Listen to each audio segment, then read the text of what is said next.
So hello everyone, my name is Bert Herald. I'm a dietitian with Carilion Clinic, and today I just wanted to give you another in a series of brief videos on features of the MyFitnessPal app.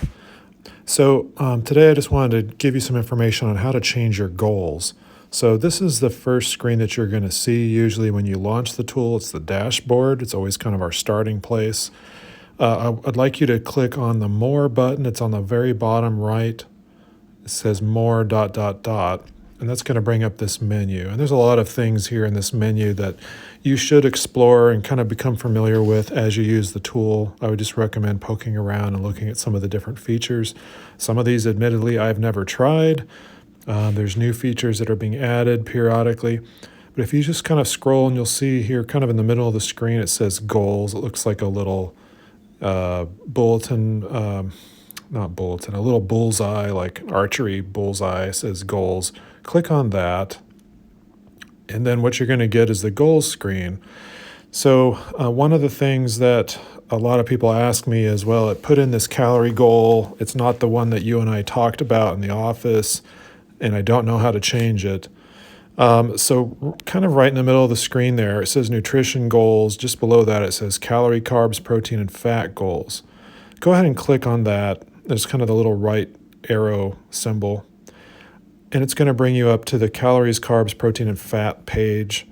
So right at the very top where it says calories, you can click on that, and we can set this to whatever we wish. Right now, for some reason on here, it's set to 2,300. I want to set that to 1,900. So I just kind of type that in, click the little check mark here, and there we go. So that updates my calorie goal.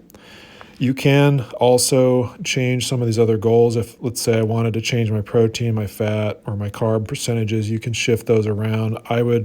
If you're a patient of mine, I would say please speak with me and we can sort of talk about that. Generally, these default percentages are adequate. I wouldn't really play with them too much. So if I go and click on the left button to go back, that brings you back to the goals screen. Now, another thing on the goals screen you might want to check is just weekly goal, lose 1 pound per week. Sometimes that's set something different. That setting usually will dictate what the app decides your calorie goal is going to be. Sometimes when people launch this app, they put in 2 pounds a week or even 3 pounds or something else. Generally, I recommend using 1 pound per week. So if it doesn't say that, just click on that. It says, are you sure? And here you go. You can set it to 1. I guess they don't have anything beyond 2. And click on the X. So that's really about it. I just wanted to show you that. If I click on the left arrow at the top, I can go back to kind of this more screen. And if I go down to the diary and click on the diary, on the very bottom, you'll see 1,900 as my calorie goal. So that's what you want to see in this particular case. And again, I would set that to whatever is appropriate for you. If you're a patient of mine, what we discussed. If you don't know how to set it or you don't know where it should be, I guess make an appointment to see me. Or just make sure that the app is set up to have 1 pound per week, and then the app will determine a calorie goal, and it's usually pretty accurate. It's usually nothing crazy. So I hope that helps, and thank you for watching today's video.